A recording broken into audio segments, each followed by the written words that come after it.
My name is Lula Hartman, and I was 32 years old when my engagement ended over a joke that everyone else thought was harmless. At the time, I didn't. I just smiled. I was halfway through cutting into an overpriced steak when it happened.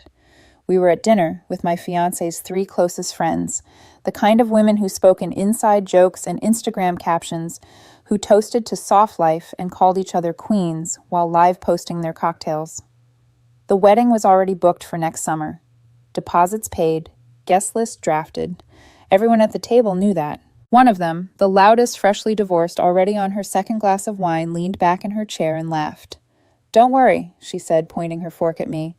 "He's got a backup plan if you ever mess up." The table erupted. I felt the moment land like a dropped plate, sharp and sudden, but I didn't flinch. I smiled instead, lifted my glass, and said lightly, "Smart planning." That should have been the end of it. It wasn't. My fiancé laughed too. Not awkwardly, not defensively. He laughed comfortably. Then he nodded. "Yeah," he said, still smiling into his wine. "I've thought it through." The words slid under my skin. Across the table, another friend chimed in, already tipsy. "You have to. My cousin didn't. Got screwed in her divorce. Walked away with nothing. You can't be stupid." My fiancé didn't correct her. He nodded again. "I'm not walking away empty-handed if things go south." They toasted to that. I kept eating. Inside my head, everything went quiet, then started calculating. I owned my house outright. Bought it 6 years before I met him. Paid it off myself. It had appreciated almost $200,000 since then. My retirement accounts were built long before our first date. My inheritance from my grandfather sat untouched in a separate account. My car was paid off. My savings were solid. My career was stable. And he had a backup plan. The rest of dinner passed in laughter and wedding chatter. Flowers. Seating arrangements. Someone asked about bridesmaid dresses. I responded when appropriate, nodded.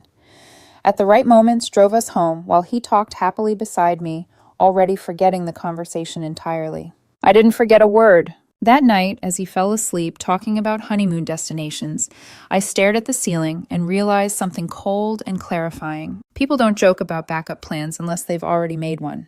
And in that moment, I understood that whatever he thought marriage was, it wasn't the same thing I thought it was. I called in sick to work the next morning. By the end of the day, I was researching prenup attorneys. I didn't tell anyone I'd called in sick. Not my boss, not my parents, and definitely not Jerry Morrison, the man I was supposed to marry in less than 8 months. He left that morning with a kiss on my cheek, completely unaware that the joke he'd laughed at over dinner had followed me into the daylight and settled there heavy and unignorable. The house was quiet after he left. Too quiet. It made my thoughts louder. I sat at the kitchen table with my laptop open, coffee going cold beside me, typing phrases I never imagined I'd need. Family law attorney consultation, prenup, separate property commingling assets before marriage. Each search result felt like another door opening into a reality I hadn't wanted to consider, but one I could no longer afford to ignore. By noon, I had 3 consultations scheduled. The first lawyer was polite, cautious, almost reassuring in the way she spoke, as if she were afraid of scaring me off.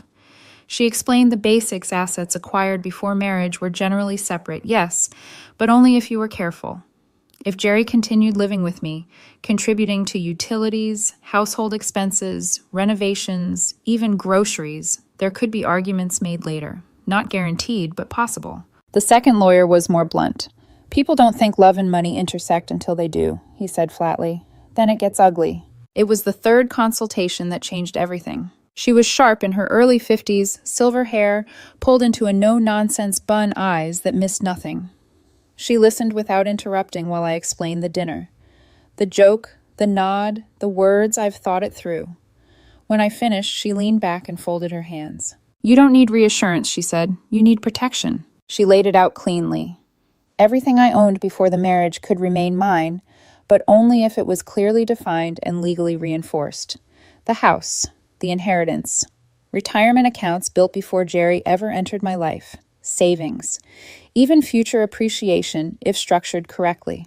"A prenup shuts down ambiguity," she said, "and ambiguity is what people exploit." I asked how strong it could be. She smiled slightly. "Very." She explained the requirements independent counsel for Jerry, no pressure, no rushing. 60 days before the wedding at minimum, 90 to be safe. We could include an infidelity clause. We could limit alimony. We could specify separate accounts during marriage. Anything acquired together would be shared fairly. What I built alone would stay mine. It would cost me $800 up front. I didn't hesitate. The document was 12 pages when it was done. Thorough, precise, almost clinical in how clearly it separated mine, his, and ours. Reading it felt strangely calming, like restoring order to something that had quietly slipped out of balance. That night, I cooked Jerry his favorite meal, chicken marsala the way he liked it. Extra mushroom sauce, reduced just right. I waited until we were seated, plates full, the atmosphere normal enough that he wouldn't feel ambushed. "Hey," I said casually. "I've been thinking about something." He looked up. "What's up? Remember your friends joking about backup plans?" He laughed immediately. "Oh my God, yeah. They're ridiculous." "I know," I said, but it got me thinking. His smile faltered just slightly. "I think we should do a prenup." The shift was instant, like a light snapping off behind his eyes. "A prenup," he repeated. "Yeah," I said evenly. "You've got a backup plan. I figured I should probably have some protection too." "That was a joke," he said quickly. "You're still on that." "Were you joking?" I asked. "Because you said you'd thought it through, and you said you weren't walking away empty-handed if things went south. That didn't sound like a joke." Silence stretched between us. "You're serious right now," he said. "Completely." He set his fork down. "Wow. We're planning a wedding, Lula, and you're planning a divorce." "I'm planning for the possibility that your backup plan becomes necessary," I replied. "Seems fair." His face hardened. "You don't trust me." "I don't trust someone who openly admitted to planning for the end before the beginning." "That's not what I meant." "Then signing a prenup that protects what I owned long before you should be easy." He stood abruptly. "I need to talk to my friends." "Take your time," I said. The door hadn't even closed behind him before my phone started buzzing. Group chat notifications, message after message, accusations wrapped in concern, outrage disguised as advice. This is a red flag. He's manipulating you. Financial control is abuse. I read them once, then left the chat entirely. Poured myself a drink, sat in my quiet house and waited. Jerry came home late. I was already in bed reading when he stood in the doorway, arms crossed, face tight. "My friends think you're trying to control me." "Did you read the prenup?" I asked, not looking up, "or are you just reacting?" "I'll get a lawyer to look at it," he snapped. "Good idea," I said calmly. "I'll pay for the consultation." He stared at me. "Why are you being like this?" "Like what?" "Like someone who's already halfway out the door." I met his eyes then. Like someone who heard her fiancé admit he had a plan for when things fell apart. "You're twisting my words." "I'm repeating them," I said. "Sign it or don't. But there's no wedding without it." The color drained from his face. "You'd really call off the wedding over paperwork." "I'd refuse to marry someone who won't sign paperwork protecting property I owned 6 years before I met him," I said. "One of us is calling it off. You just have to decide who." He didn't answer. But in that silence, I felt it, the first real crack, sharp and unmistakable, running straight through what I thought we were building. Jerry went to his lawyer appointment 3 days later. I knew the moment he walked through the door that it hadn't gone the way he'd hoped. He didn't even take his shoes off, just dropped his keys on the entry table harder than necessary and stood there, jaw clenched, eyes flashing, with a mix of anger and something else, panic maybe. The kind that comes when a strategy doesn't work the way you expected it to. "Your prenup is insane," he said flatly. I closed my laptop and looked up at him. "How so?" "It basically says I get nothing." "It says you keep what's yours, I keep what's mine, and we split what we build together," I replied. "That's the opposite of nothing." He scoffed. "Your house alone is worth almost $400,000. "Yes," I said. "A house I bought and paid off 6 years before I met you." "I'll be living there," he shot back, "contributing." "There's no mortgage," I said calmly. "We split utilities and groceries. That doesn't entitle you to equity." "That's not how marriage works." "It's how this marriage works," I said evenly. "Or there isn't one." He paced the living room, running a hand through his hair. "My lawyer says the infidelity clause is punitive." "If you don't cheat," I said, "it doesn't matter." "And the alimony cap?" "You have a job, you're not my retirement plan." He stopped pacing and stared at me like he was seeing me for the first time. "You're really not budging." "No," I said, "I'm not." That night the pressure started in earnest. His mother called first. She didn't bother with pleasantries. "What you're doing is cruel," she snapped the moment I answered. "My son is devastated." "He's free to be devastated with a signed prenup or single," I replied. "His choice." "You're destroying this family before it even begins." "I'm protecting myself," I said.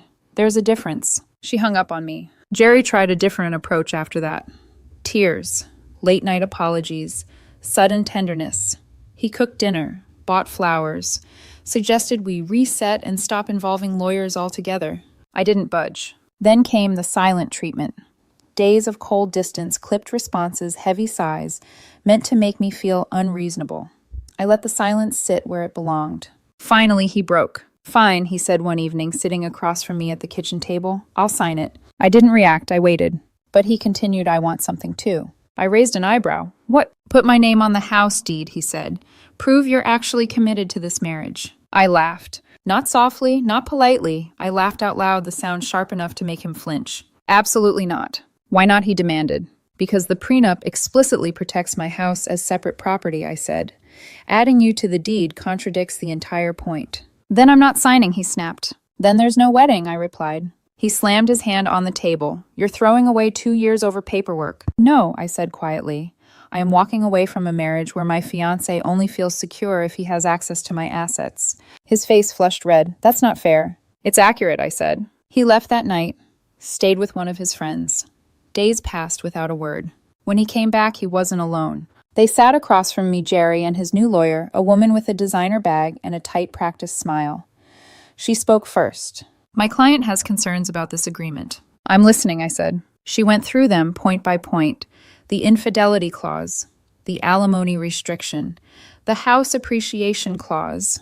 I declined each one without hesitation. Finally, she turned to Jerry. "He's not willing to negotiate." Jerry's voice cracked. "Can we at least remove the infidelity clause?" Something clicked into place in my chest. "Why?" I asked softly. He froze. "You'd only lose claims to my separate property if you cheated," I continued. "You'd still keep what's yours. So why does that clause bother you so much?" "It's insulting," he said quickly. "You're being paranoid." The lawyer gathered her papers. I advised my client not to sign. After they left, I sat alone at my kitchen table and finally admitted what I'd been circling around for weeks. Jerry was never going to sign. He'd been stalling, pressuring, hoping I'd cave or soften or get tired. The backup plan wasn't for if I messed up. It had been there all along, and now I could see it clearly. Jerry came back 3 days later with an overnight bag and a look that told me he thought he'd finally found the right angle. He was calmer, measured, too calm. "I've been thinking," he said, setting the bag down by the stairs. "Maybe we both escalated things." I leaned against the counter, arms crossed. "Go on." "What if we take a break from lawyers?" he continued, voice smooth, almost rehearsed. "Focus on us. The prenup is just getting in the way." "It's not getting in the way," I said. "It's revealing what was already there." His jaw tightened, but he pushed through. "I'm willing to compromise." "You already tried that," I said. "It involved my house." He sighed dramatically. "You act like I'm trying to steal from you." "I'm acting like someone who's paying attention," I replied. He dropped onto a chair and rubbed his face. "I just need security, Lula." The word landed heavy. "Security from what I asked. From a marriage you're choosing to enter. You've got everything," he snapped. "The house, the savings, the inheritance. If this doesn't work out, I walk away with nothing." "You walk away with exactly what you came in with," I said. "Plus whatever we build together." "That's not enough." There it was. The sentence hung between us, naked and undeniable. "That's not how partnership works," he added quickly, as if trying to soften it. "No," I said quietly. "That's how entitlement works." His face hardened. "You're twisting this." "I'm listening," I said. "There's a difference." He stood abruptly. "I'll sign the prenup," he said, "without changes." I waited. "If he added, you add my name to the deed after the wedding." I laughed again. Not because it was funny, but because it finally made sense. "So the plan is," I said, "slowly sign the prenup, then immediately undermine it." "That's not what I'm saying." "That's exactly what you're saying," I replied. "You don't want a marriage. You want access." He slammed his fist into the wall. "You're impossible." "And you're transparent," I said. "I just didn't want to see it before." That night he left for good. The next morning I canceled the wedding. The venue deposit alone was $2,000. The caterer, the photographer, the florist, the DJ. By the time I added it all up, I was out about $4,500. I didn't hesitate. Best money I ever spent. I texted him one line, "Wedding's off. You have until the end of the month to move out." He showed up an hour later with all 3 of his friends. They marched into my living room like an intervention squad, faces set, arms crossed, already convinced I was the villain. "You can't just cancel a wedding," one of them said. "Already did," I replied. "We need to talk this through." "No," I said, "we really don't." Jerry's voice broke. "Please, forget the prenup. We can fix this." I really looked at him, and felt absolutely nothing. "You had months," I said. "You brought in an expensive lawyer. You tried to get on my deed. That told me everything." His real estate-obsessed friend stepped forward. "He deserves security." "He has security," I said calmly. "A job. His savings. What he doesn't deserve is my house." That's not how marriage works. It's not how this marriage was going to work, I replied. And now there is no marriage. Jerry tried again, voice cracking. I'll sign whatever you want. Please. I shook my head. Too late. What does that even mean? He asked. It means your backup plan was access to my assets, I said. And now it's gone. Silence filled the room. You have 3 weeks, I added. That's generous. I walked them to the door myself and closed it. For the first time since that dinner, the house felt like mine again. I underestimated how ugly things could get once Jerry realized he wasn't getting his way. The first wave was noise, texts, calls, messages from numbers I didn't recognize. Friends of his, I'd barely spoken to, suddenly had strong opinions about my character. His mother left voicemails that bounced between fury and martyrdom. Distant relatives accused me of destroying a good man over money, as if money hadn't been exactly what this had always been about. I blocked everyone except my own family. That didn't stop him. 2 days after the confrontation, Jerry showed up at my office. I didn't even see him at first. Security called my desk to ask if I knew a man in the lobby, demanding to speak with me, insisting it was a personal emergency. When I stepped out and saw him pacing near the front doors, tie-loosened eyes wild, something inside me hardened permanently. I didn't speak to him. Security did. They escorted him out while he shouted that I was being unreasonable, that I was ruining our lives, that this wasn't over. My coworkers stared. I felt the humiliation burn for exactly 5 seconds, then it faded, replaced by clarity. That afternoon, he sent an email accusing me of withholding his belongings. I replied once, short, clinical. Everything he owned was boxed neatly in the garage. He could collect it with notice. He didn't respond. Instead, he hired another attorney. The demand letter arrived 2 days later, claiming I was illegally evicting him. My lawyer laughed when I forwarded it. He's a guest, she said. No lease. You gave 30 days. They've got nothing. And just like that threat disappeared. Jerry wasn't done. A week later, police officers knocked on my door. Someone had filed a report claiming I'd stolen jewelry. I stood there calmly, while they explained the complaint, then pulled up text messages on my phone, messages from Jerry himself confirming he'd taken all his valuables when he left. The officers read them, nodded, apologized for the inconvenience, and left. The next accusation was almost impressive in its audacity. He claimed partial ownership of my car because he'd paid for 2 oil changes. My lawyer shut that down in one email. Then came the narrative shift. Jerry started telling people I'd been financially abusive, that I controlled the money, that I made him feel powerless. I had bank statements. We'd split utilities, split groceries, split household expenses. I'd paid for every vacation, every dinner out, every major purchase. The truth didn't just contradict his story, it buried it. That was when his father showed up. Big man, loud voice, thought he could scare me into backing down. You owe my son for the wedding, he said, standing on my porch like he owned it. I paid the deposits, I replied. He contributed nothing. He gave up his apartment to move in with you. His lease was ending, I said. He lived here rent-free for 9 months. He called me trash. I told him to get off my property. They came for Jerry's things that afternoon. He sobbed through the entire process. While his father loaded boxes into the car, I felt nothing. Not anger, not sadness, just a strange, steady calm. A few weeks later, the truth finished surfacing. Through mutual friends, I learned Jerry had been keeping in touch with his ex-girlfriend throughout our engagement. Coffee meetings, long talks, emotional check-ins. Nothing physical, supposedly, but enough to explain why the infidelity clause terrified him. The backup plan hadn't just been financial. There'd been a person, too. The final attempt came in legal language. His newest attorney sent a letter claiming he was owed compensation for household maintenance, something called quantum meruit. My lawyer's response was devastating. She itemized every expense we'd split evenly, every receipt, every payment. She asked one simple question. What exactly did he contribute that hadn't already been reimbursed? We never heard back. Jerry moved back in with his parents. His friend group imploded. 2 of them started dating the same man. His expensive lawyer dropped him when he couldn't pay, and the story he told about me changed every time someone asked. None of it mattered anymore. The house was quiet again, and for the first time in months, that quiet felt like peace. Silence didn't come all at once. At first, it arrived in fragments, fewer messages, longer gaps between new accusations, days, where my phone stayed face down on the counter without lighting up.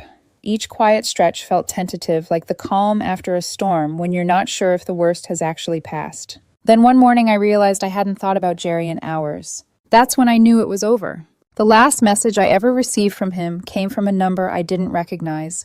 No greeting, No apology, just one sentence.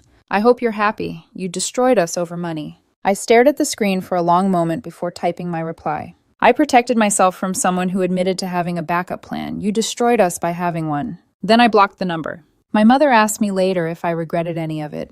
Losing the deposits, ending the engagement so abruptly, standing firm when everyone else told me I was being cruel. Not even a little, I told her. My father was less gentle. He wanted your house, he said, not you. That sentence settled something inside me. I started hearing things through the grapevine after that. Jerry telling people I'd tricked him with the prenup, that I'd manipulated him into refusing it so I could cancel the wedding and keep his deposits, the deposits he never paid. The logic was twisted, but it tracked. Accountability had never been his strength. A few weeks later, a friend mentioned he'd tried to add me on social media. Long message attached. Regret. Reflection. A desire to talk things through like adults.